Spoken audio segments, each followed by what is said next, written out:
What if I told you that the moment you walk into a car dealership, the game is already rigged against you? Not because the salespeople are mean, not because the cars are bad, but because there is a system in place, a carefully designed machine that is built to take your money in ways you will never notice. Most people leave the dealership thinking they got a good deal. Some of them even feel proud.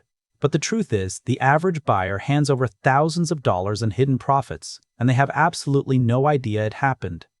Today, I am going to show you every single layer of that system.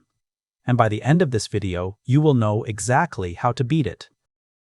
Let me tell you about two guys. Both of them bought the exact same car from the exact same dealership in the same month. The first guy, let's call him Marcus, did his homework. He spent weeks researching. He pulled up the manufacturer's invoice price, which is the price the carmaker charges the dealership for the vehicle. He walked in confident and negotiated hard for over an hour. The sticker price on the car was $33,000. The invoice price was $30,500. After all that back and forth, Marcus got the dealer down to $30,550, just $50 above invoice. The salesman leaned back in his chair and said, "I have to be honest with you, man. We are barely breaking even on this." Marcus drove home feeling like a genius. He was not a genius. The dealership made over $3,200 on him, and he never saw a single dollar of it. Now, Marcus's coworker Kevin heard about the deal. He loved the car, went to the same dealership the following weekend, asked for the same model. Kevin paid $2,500 more than Marcus. Same car, same dealer, same month. The difference had nothing to do with the car. It had everything to do with what Kevin said when he walked through the door. We will get back to Kevin. But first, you need to understand what Marcus missed, because the same invisible system ran on both of them.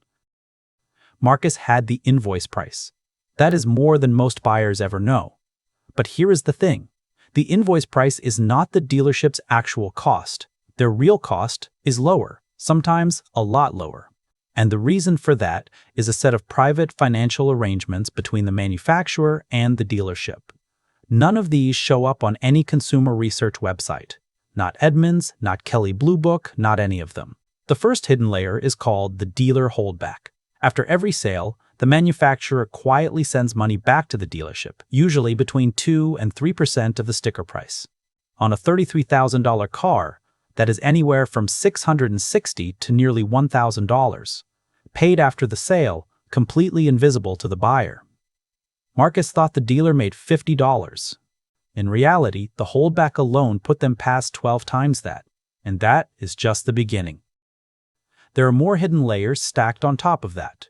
Manufacturers sometimes pay dealerships a bonus to push specific models when they have overstock. That is called a dealer cash incentive.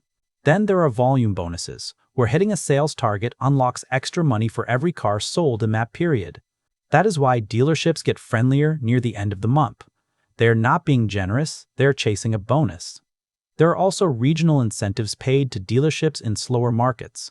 And there is something called floor plan assistance, where the manufacturer helps cover the interest the dealership pays on its inventory loan. All of this quietly lowers the dealership's true cost below what any buyer can calculate.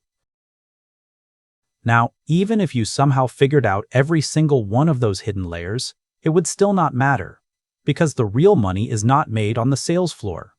It is made in a room you walk into after you think the deal is already done. Here is how we know the exact numbers. Some of the largest dealership groups in the country, companies that run hundreds of locations, are publicly traded. They file detailed financial reports for their investors. Those reports are public. Anyone can read them. And what those reports show is this. The average gross profit on a new car sale is around $3,200. But after you subtract rent, salaries, utilities, and all other operating costs, the actual net profit on the sale itself drops to somewhere between $500 and $1,200. That means the sales floor is not where dealerships make their serious money. There is another room for that.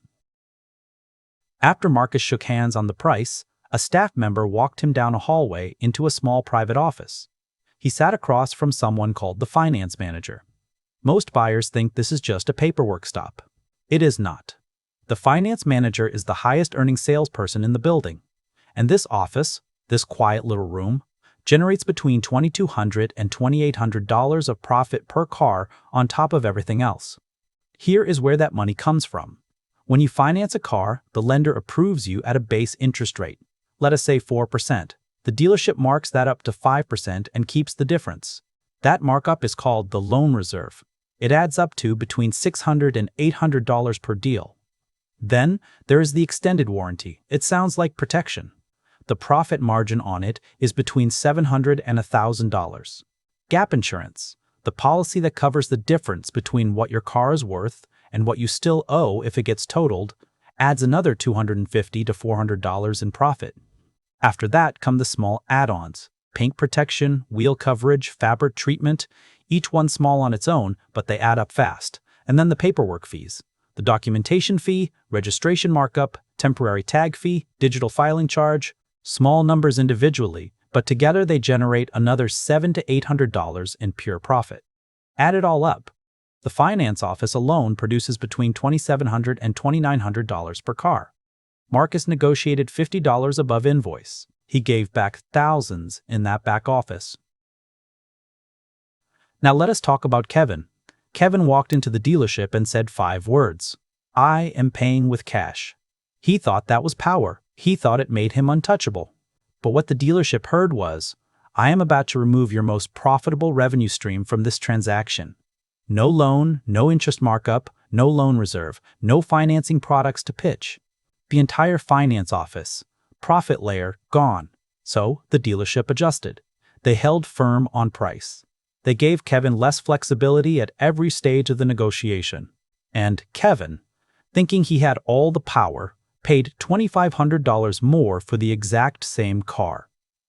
This is the part that surprises people. We are all taught that cash is king.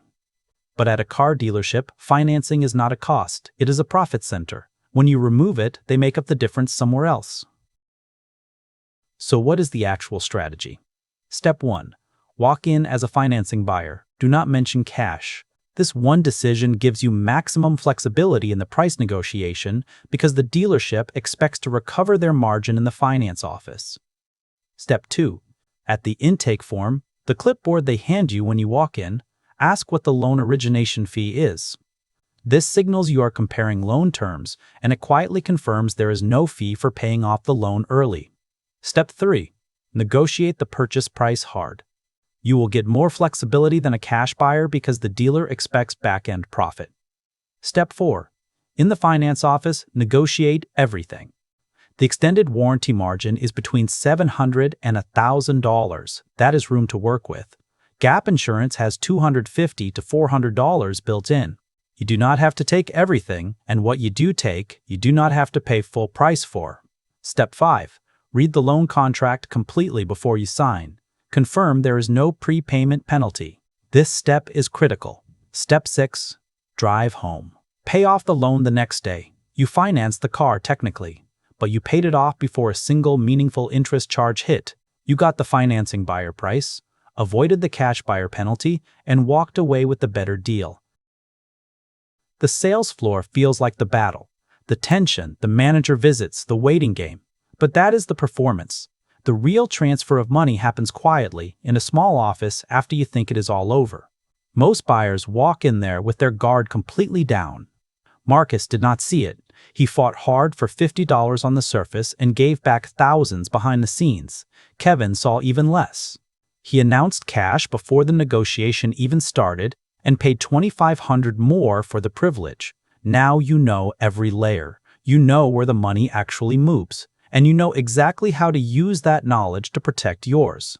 If this video opened your eyes, subscribe to Money IQ Pro right now. We break down the financial systems that affect your wallet every single day in plain English, so you always know what is actually going on.